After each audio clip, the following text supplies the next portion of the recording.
Hey everyone, welcome back. So excited for this deep dive. And you know what? This one's especially cool because it's all thanks to you. Oh, Yeah, we're diving into The Courage to be Disliked, the book you all requested. it's a good one. I know, right? And it's not your typical self-help book.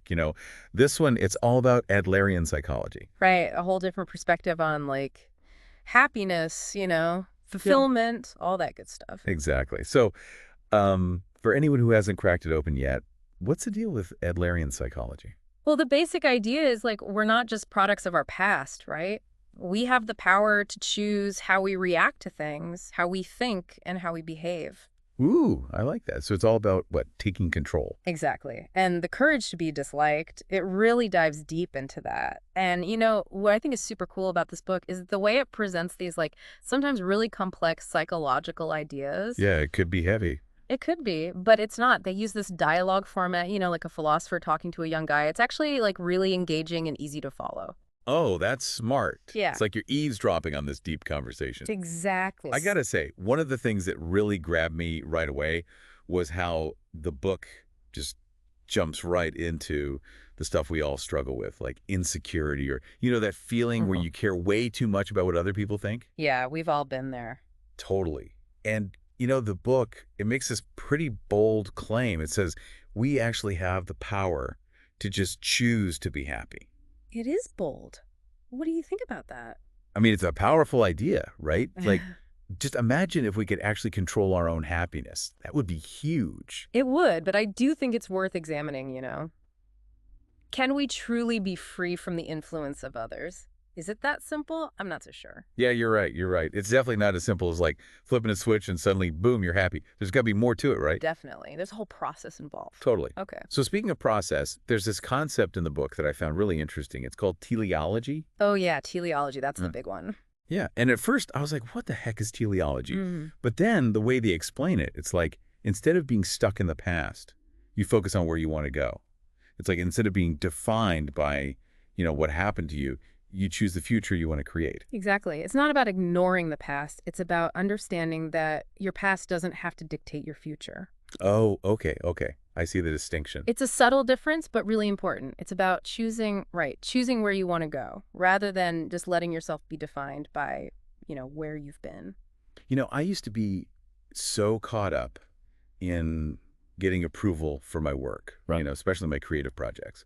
It was like I was letting other people's opinions like totally hold me back. I feel that. But this book, I don't know, it kind of gave me this permission to just let go of that. Yeah. It made me realize I had a choice. Mhm. I could either keep seeking validation from everyone else, or I could just focus on doing my best work, regardless of what anyone else thought. That's a really powerful shift, and it speaks to one of the central themes of the book, like taking ownership of your actions, your choices, your life. Right. But here's where I think, and I don't know, maybe you have some thoughts on this too, but it felt like sometimes the book takes this like all or nothing approach, I see what you mean. Like, for example, it says that all problems are interpersonal problems. Ah, yeah, that's a big statement. It is. While relationships are obviously super important, I'm not sure I completely buy that.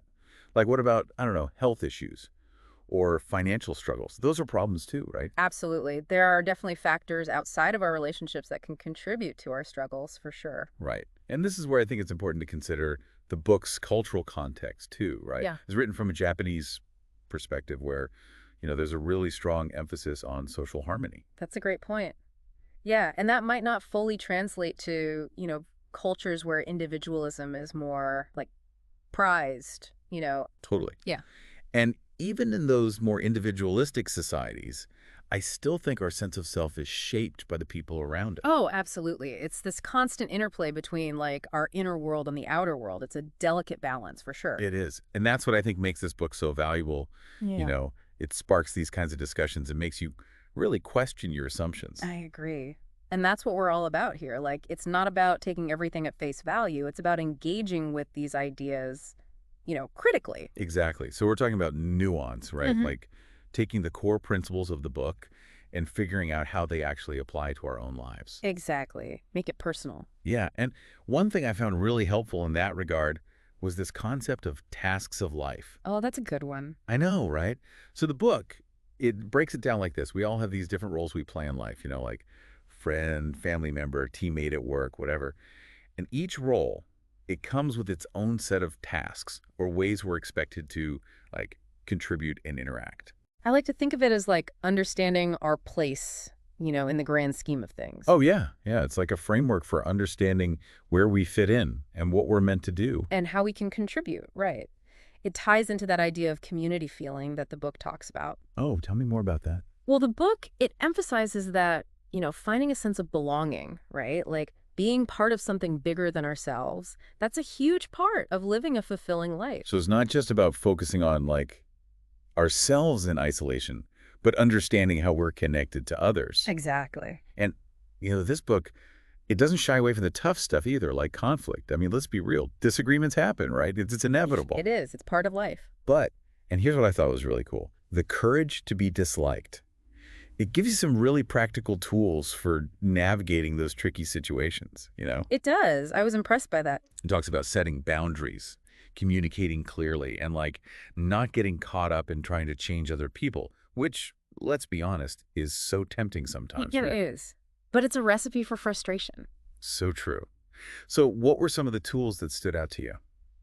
Well, I think that idea of separating tasks is super helpful when it comes to conflict. It's like focus on what you can control, which is your own behavior, rather than trying to control someone else. Oh, that's so good. Right. And it's incredibly liberating when you realize, you don't have to take on responsibility for someone else's emotions or choices. It's like, phew, that's a lot of weight off your shoulders. Okay, so we've explored this book, The Courage to be Disliked.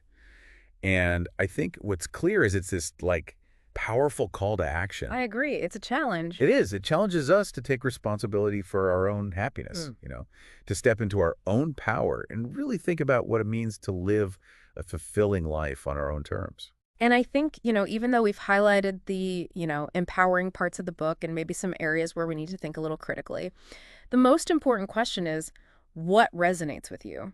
What did you take away from it? That's such a good question. Because, now that right, you have the power to choose your reactions, shape your own life. How are you going to apply this knowledge?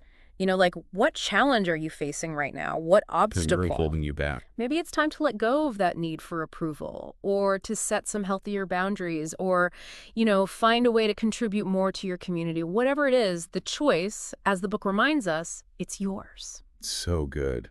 So much to think about. There is. All right, everyone, that's our deep dive on The Courage to be Disliked. Thanks for joining us. And huge thanks again for suggesting this book. It was an awesome pick. Until next time.